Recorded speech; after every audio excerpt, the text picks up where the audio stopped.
Grüezi ragazzi, willkommen e bienvenue to Cannabis Science's LinkedIn Live for this week. To those of you joining us live, thank you very much for being here with us today.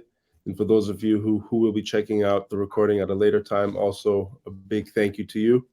We hope you enjoy it and that you perhaps will have left the session having learned something new. Cannabis Scientia aims to combat the bottlenecks of the medical cannabis industry using the power of education and through the training of healthcare professionals on the effective use of cannabinoid medicines. In doing so, increasing access to medical cannabis for patients worldwide.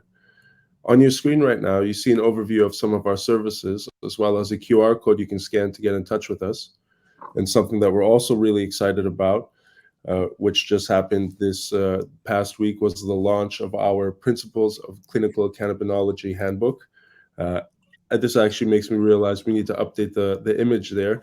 The book was amazing to see physically, finally.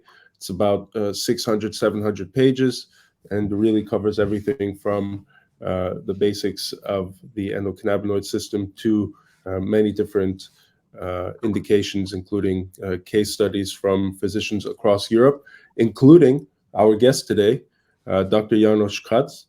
And without further ado, actually, at this point, I would like to pass it on to Dr. Kratz to introduce himself. And we will be speaking today about medical cannabis and what doctors should know. Thank you. Okay, then welcome from my side as well to this Tuesday afternoon session. My name is János Kratz. I'm a physician. Just briefly to introduce myself, I started working with medical cannabis 2016. I'm German born, but I lived many years in Spain, and that's where I started to research and work with cannabinoids since 2019. I'm now back in Germany and now working here as a GP, working with cannabinoids, working as a normal GP in the German healthcare system, and researching at Charité Hospital the use of cannabinoids in different indications. Okay, thank you, János. Welcome to everyone also from my side. And let's go on with the questions. We know that medical cannabis has become a widely discussed topic in recent years, and we know for good reason. Indeed, there is an increasing evidence to support the use of cannabis as a therapeutic option for a wide range of medical conditions. And as we continue to learn more about the endocannabinoid system and the potential of cannabis-based therapy, it's important that to consider the many benefits that medical cannabis can offer to patients. So in this regard, János, in your opinion, what are some of the most significant benefits of using medical cannabis as a treatment? For me, one of the most important things is the cannabis or cannabinoids, better say, are a multi-target drug. So I see in them not the most powerful medical drug, but the possibility to treat several symptoms at the same time. And that's something that we are not used to in medicine. Normally we have one symptom, one treatment, and then frequently after that, with the treatment, there comes some drug-drug interactions, there come side effects because of the treatment, and then we get into like some kind of negative circle where we have to keep adding and adding different new pharmacological drugs to keep on treating that. And with cannabinoids, we have the possibility to, well, I see a big benefit in the possibility of reducing polypharmacy, and that's one of the biggest problems we have nowadays in medicine. Besides that, I mean, there's different other benefits we can see. We have a pretty low toxicity in medical doses. We have quite tolerable and few side effects. If we like look a little bit outside the titration period, so not many drug-drug interactions are known. Even so, this is overall a pretty beneficial situation for a drug used in medicine. Yeah. I agree with this. And talking about the side effect, what are the side effect or some potential risk of using medical cannabis or cannabinoids, and how can doctors help patients manage these side effects or risks? I mean, first of all, here it's very important to differentiate side effects we know out of a medical use and side effects we know about recreational use of cannabis. Because this is, I mean, this is a situation where we find ourselves very frequently that everything gets mixed up a bit, and we put knowledge together. From one side, something we know about medical therapy, from the other side, we know it out of studies regarding recreational use of medical cannabis, and that's of course two completely different situations. So the medical use, of course, it's even if it's flower, it's inhaled, it's not mixed with tobacco, it's under medical surveillance. And at the other side, the recreational use, it's mixed with tobacco, high amounts of THC, high peaks of THC, etc. So this is something which gets mixed up very frequently if we talk about side effects of cannabis in this case. What we were talking here is side effects of cannabis-based medical products. So this is something completely different. Here we see side effects like every drug. We have effects and side effects, but they are pretty tolerable because overall we frequently work with lower doses, especially with THC. THC is the main substance which causes those side effects known out of the use of cannabinoids. And here we see the typical ones, the frequent ones are dry eyes, dry mouth. We can have a little bit of dizziness. We can have some effects out of the motoric function at the beginning, but overall, a psychotropic effect, of course, we know it as well in high doses. But if we talk about medical use, the most frequent ones are those firstly mentioned well-tolerable ones. So the ones I see in my practice most frequent are dry mouth, red eyes, dry eyes, a little bit of dizziness, but especially in the beginning of a treatment when we are starting to get the patient used to it and step by step increasing the dose. Once they achieve a dose and they're well tolerated, overall during the therapy, there's not a lot of problems with side effects frequently. Okay. Always regarding side effects, do you know there are a lot of studies that reports that cannabis, but maybe especially for the recreational use, it can induce psychosis in some kind of individuals. Have you ever experienced this? And if yes, how can you manage this situation? When me personally, I have not experienced psychotic side effects in a medically controlled cannabinoid therapy. What we know so far, and that goes a little bit on what I was explaining before. I mean, here as well in this topic, frequently it gets mixed up what we know out of a recreational use and what we know about a medical use. So what we know so far is that high peaks of THC, which we have frequently after the inhalation, can be the trigger for psychotic disorders in people with the predisposition for psychotic disorders. So this is something we can avoid in medicine if we do our anamnesis, if we talk to the patient before. So what I frequently ask them, okay, do you have experience? Do you self have a diagnosis out of the psychiatric spectrum?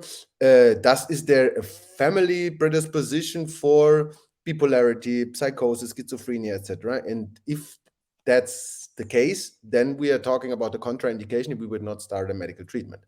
So it's very important to differentiate that cannabis causes psychosis, or that cannabinoids with a high peak of THC can trigger in people with a predisposition a psychosis under certain circumstances. And that's two separate things which we have to keep in mind. And that's a little bit the reason why in medical use we don't see that very frequently, because we can ask before if that predisposition exists. And we are overall treating frequently with extracts where we don't have this peak of THC. We don't use it in young people. I mean, in young people, all of those psychotic diseases triggered by cannabis are even more frequently. Normally, especially THC should not be used under 21, under 25, depending who we're talking to. So this is all things that we can do to avoid to get to that situation.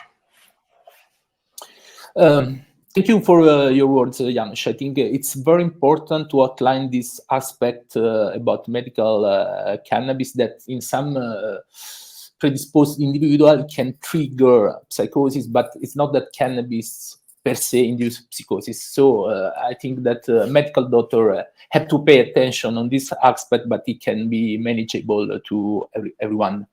Regarding this, what other advice will you offer to doctors who are new to considering medical cannabis as a potential treatment for their patients? General advice to other doctors is the question. Yeah. So, I mean, my first other than this about psychosis. Okay. For me, I mean, the maybe the most important advice for me to all doctors who are a little bit naive to that topic is that they should forget everything about they know about cannabis, and they should focus on the endocannabinoid system.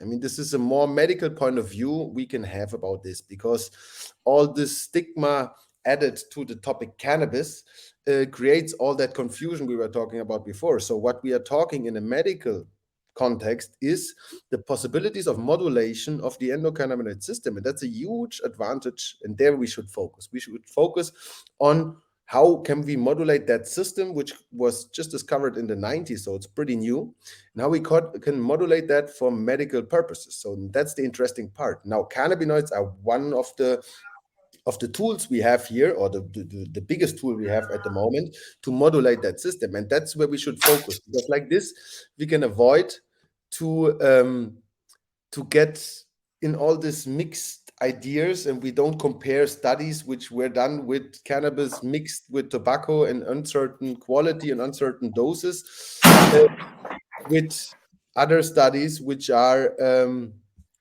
made in a clinical context with well-controlled pharma-grade oils, for example. So this is something always to keep in mind.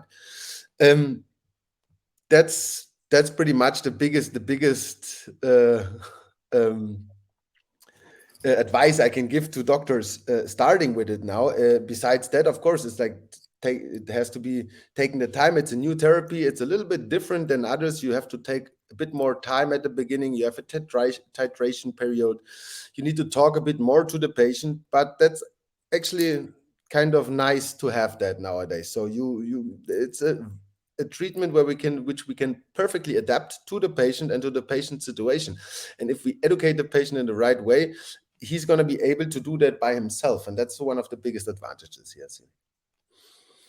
Yes, thank you. Yeah, maybe one of the biggest problems is, as you said, that at the beginning of the treatment, the medical doctor have to treat the treatment, and usually doctors are not used to this, because usually they use drugs that are with fixed dosage for almost everyone. So maybe this can be a difficult, but yes, probably at the beginning they have to forget what they studied, what the small amount that they studied at the university about medical cannabis. Because I think also another important point is that a lot of medical doctors, especially the older one, didn't study the endocannabinoid system in their university career, nor the possibility to have a medical cannabis as a drug. So maybe in the future this will change, but now we have to face with this problem.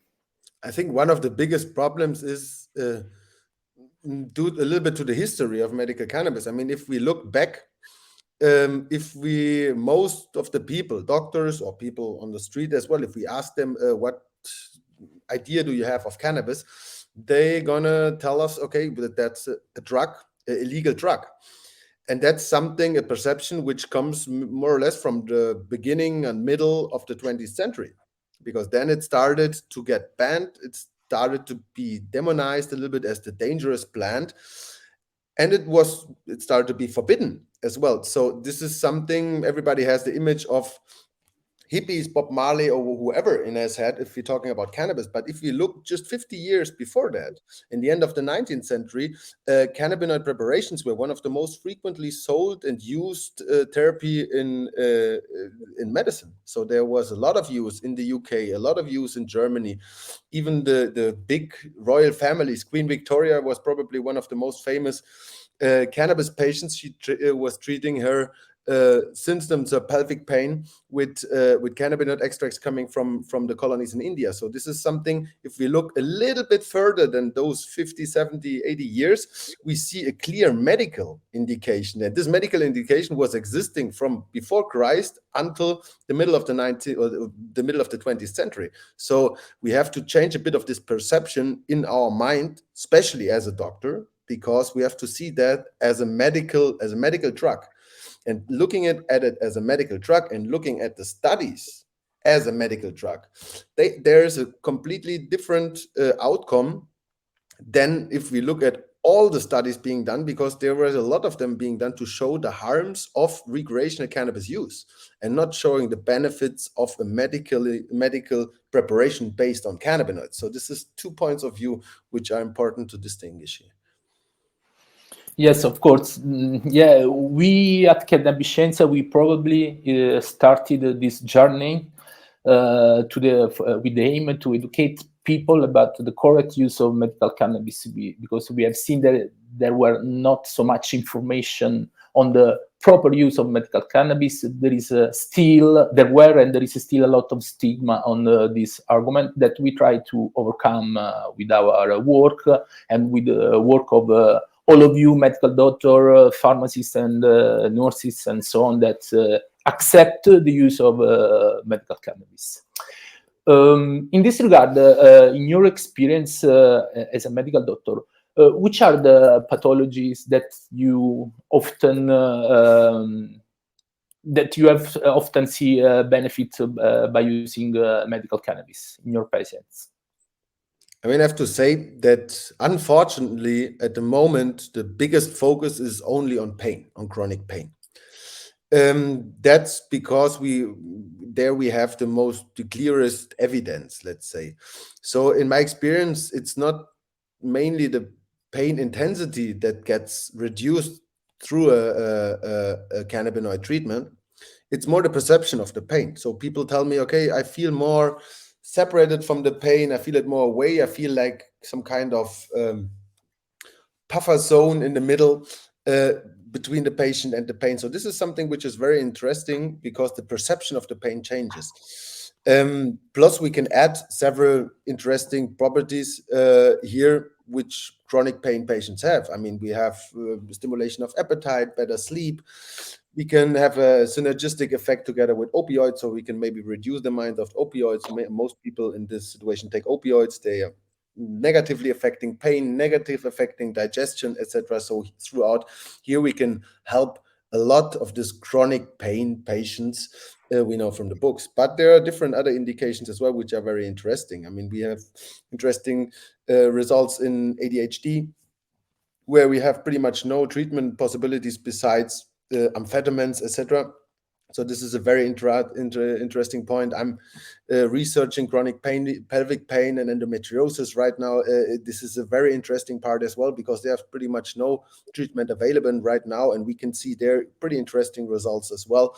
So there is a lot of different other parts as well. I mean, mainly spasticity, pain is for sure the clearest evidence we can see right now, especially if we talk about THC. If we talk about CBD, of course, we have as well epileptic disorders in the mix. We have autism, which is a very interesting topic. We have many new parts still to discover as well. I mean, this is another topic. The endocannabinoid system got discovered in the 90s. So it's not so far long away, and we are still far away from understanding where its influence ends. So there is going to be, I think, a lot of surprises in the end, where we can help the patient by modulating the endocannabinoid system. Migraines, chronic gut diseases, Crohn's disease, colitis ulcerosa, etc. This is all areas where I can see or in my experience, I think it's very interesting to explore cannabinoids as a treatment, but because of the lack of evidence right now, or at the moment, we are still a bit far of having that in the guidelines. But for example, here in Germany, in chronic pelvic pain and endometriosis, for example, cannabinoids are already now in the guidelines as a treatment option, not the first line treatment, but they are. So I can see a progress step by step, cannabinoids making their way. So this is interesting to see. Oh yeah, this is very interesting, especially your words about endometriosis, because we know that there are not, as you said, not so many treatment options regarding this disorder that affect a large number of women. Maybe it's also under diagnosis. And regarding endometriosis, do you have some kind of a suggestion? What kind of therapy or what kind of cannabinoid would you suggest to a patient with endometriosis? More to be focused more on the effect of THC or CBD or both? It's a complicated question because we have pretty much no data to rely on. So there is no clinical study being done. There was just announced a couple of weeks ago that in Australia they want to do a bigger study. Here at Charité, we are planning to do more studies in that direction. But they have both THC and CBD, the two main cannabinoids, are interesting in that part. I mean, we have a clear pain problem. So THC for pain, it's the typical answer to that. We have spasticity, we have cramping, etc. So there is THC as well indicated. But added to that, we have as well like a lot of inflammation. We have anxiety coming together with the chronic pain. So CBD is here a very interesting treatment option as well. So I see them both in the treatment of endometriosis, and then in the end it depends a little bit as well on the fact who we are treating. How is the tolerance of the treatment? How is the patient tolerating the THC? I mean, we are talking about a little bit younger women in that area, which tend to be, in my experience, a little bit more sensitive to THC. So here we have to keep in mind as well CBD as a tool to make the THC therapy more acceptable.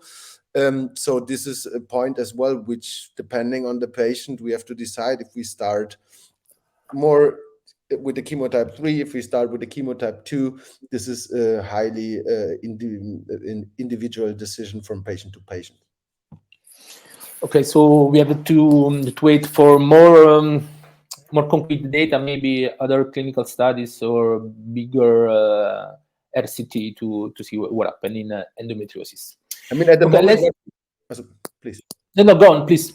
At the moment, the only thing what we know is that we see a lot of patients in countries where they have access to medical cannabis in questionnaires, etc. So they get asked why you take it, and then we can see a pretty common answer. Asking endometriosis patients or asking Crohn's disease patients, it's a pretty similar thing. That's patient communities which use a lot of complementary and alternative medicines by themselves, and a lot of them use cannabis for themselves as a self-treatment to treat their symptoms. So I assume with the wider access to medical cannabis as a treatment, we're going to find out more in this direction as well, because it might be, I assume that there is some reason why people are taking this, and they say, okay, it's working for my treatment. So I hope that in the future the study and trial situation is going to be better, to have a more solid base of clinical trials and studies where we can rely on when we prescribe that to those patients. Yeah, let's see what happens, because in this case there is always like discrepancy, an imbalance between the real world data and the results from randomized clinical trials that there are no at the moment with the endometriosis, but it's always difficult to get the same result with the randomized clinical trial regarding medical cannabis for various reasons. But the data, we have to rely also on the data from real world, from patients, as you say, that use like auto treatment. So the effect has been seen in a lot of cases, and maybe researchers should understand what are the pharmacological basis of this effect to hope for a wider acceptance of medical cannabis in endometriosis. Well, moving on, what do you think about education in the field of medical cannabis? Do you think that, for example, in Germany or in the place that you are working, there is enough education, or there is still something missing in this field? I think it's a it's a slow progress. I mean, is there enough education? No. At the moment, not. In Germany, the offer of medical education has been better since the market opened and we have a medical cannabis market. There's more and more interest in education regarding this as well. But I think a more profound solution to that is from the moment we are going to be teaching the endocannabinoid system in the universities. And that so far, it's not really happening. It's been talked about just a little bit at some universities, not at everyone. And I think this, for understanding cannabinoids and the endocannabinoid system as a target for medical treatment, it's very important, because if we are now trying to teach doctors which have already their ideas about cannabis in their head, we get to that point what we had before. So we need a lot of education to make them lose that frequently not correct ideas they had out of the past regarding cannabinoid or cannabis, more or less, and we need to educate them from new. If we start to use it at the university and to teach it at the university, I see this as a big important point to start to be able to push that topic a little bit further. Yeah, I completely agree. Indeed, we as Cannabis Scienza, we advocate the use of medical cannabis, with the teaching of medical cannabis in the university, because it's not just about medical cannabis, it's especially the endocannabinoid system that should be known more in all the medical field, because it's a system that regulates various aspects, very important aspects of our physiology. We should know, we should study, people should study, pharmacologists, medical doctors, nurses, and everyone in the biomedical field should study. Well, I see that there is a question from the public. So from Jerry Coaster, what's your opinion on how the view of medical cannabis use will change by a legalization? Will it be more tolerated by physicians, or will the legalization do harm to viewing it as a treatment? That's a good question. I mean, that's depends a little bit on the system and how it gets implemented.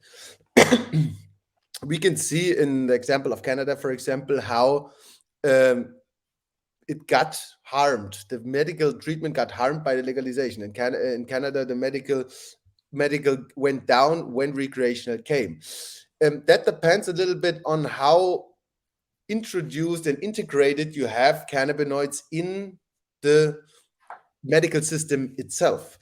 In Germany, I hope that there's going to be a solidification of the indications of medical cannabis use. We have now the possibility of a coverage of the costs from the insurance, so it's pretty integrated. We don't have the situation like in Canada that you have the cannabis doctor and the conventional doctor, and they don't talk to each other, and the one gives you like a certification where you go to the dispensary and you get an amount X of whatever. Here it's more medical. Still there is I see it a little bit worried, let's say, because there is this coverage possibility just for a couple of indications and in very severe patients, and there's not wide access, I see. And then with the legalization, I see as well the possibility that the insurances say, okay, now you can get it at every corner, just go and get it. This is not medical anymore. So this is a situation we can have as well. So I think it's very important to distinguish what is a medical patient, what is a recreational patient, and then we have to think about those indications in between, like migraines, like endometriosis, like Crohn's disease, the patients we were talking about before, which are now maybe through the black market supplying themselves for medical use because they don't have a different access. But if they go to the dispensary and get medical cannabis and they don't talk to any doctor, that's the situation I'm very worried about, because there's not many doctors in Germany open to that topic. And there's not many, all those patients who now, when there's the legalization coming, saying, okay, now I want to try, who's going to check drug-drug interaction? Who's going to check how much they take, etc.? So there we need an answer for it. And I hope that it's going to go in the direction that we have a clear and legally clear separation of what is a medical treatment and what is a recreational ticket. So we can clearly separate those two things, because they're two complete different situations. Yes, and also I think that maybe government should improve the reimbursement system for medical cannabis to avoid that patients go to the recreational or black market to find a cheaper product. Well, Janusz, there is just the last question from Viola, and then I say you bye. So Viola is asking, if a diabetic patient who uses insulin starts a cannabis therapy, after how long would we have to start considering lowering the dose of the insulin? That's a very good question. I have to say that I work frequently when I do a therapy. I work together with the endocrinologic doctor, which in Germany it's a complete separate thing. So I send diabetic patients to the endocrinologist. They do eating plans, etc., and then they control frequently. So normally I do it in combination with the endocrinologist. It depends a bit what they're taking as well. If it's extracts, if it's inhaled, how frequent it is. I prefer to control. There's no clear answer to that. From 2 to 4. Normally, if I start a medical treatment, I talk before with the endocrinologist. We decided together. He, in the following weeks, normally takes the patient, asks him to come every 2 weeks, so to do a more profound treatment, and he is the one adapting to the insulin treatment. But I can say that normally if I would start now today, I would talk to a patient, I would want to start the treatment. I would suggest him to do an appointment in 2 weeks with the endocrinologist, and then to have a 2 weeks consultation there until we are on the stable dose of cannabinoids we want to give him, and then we have like 2 or 4 weeks extra where we do those checks. I do something similar when we talk about warfarin treatment and INR, the ENR. That's something I do more frequently in my consultancy, and there I do the same. Especially if we talk about oral treatments with a high amount of CBD, I check the INR almost every week during 1 month, and then I keep on adapting if I see some changes. You don't see those changes all the time, but that's something that starts pretty direct. In terms of a diabetic treatment, it's always something to keep in mind as well. It's that it's not just the interactions or the affection we have, it's also the eating habits. When we start giving a patient THC, the eating habits are going to change, or at least frequently are going to change. So we have to keep that in mind if we do a treatment with insulin as well. So this is something which in Germany, thankfully, the endocrinologists take a big part of that, because they have really apps and they do like diaries where they all write down everything. But I suggested at least in the titration period to go there every 2 weeks to be able at the beginning to avoid those huge oscillations of blood sugar. Okay, so as our time together comes to a close, I want to take this moment to express my gratitude for the opportunity to connect with you, Janos, and I hope that this talk has been informative and valuable, and that our public gain new insight and perspective that can carry home and take in their professional and normal life. So I want to say goodbye to everyone, and see you to the next live on LinkedIn with Cannabis Sciences. Thank you again. For having me. Bye bye. See you. Goodbye. Bye.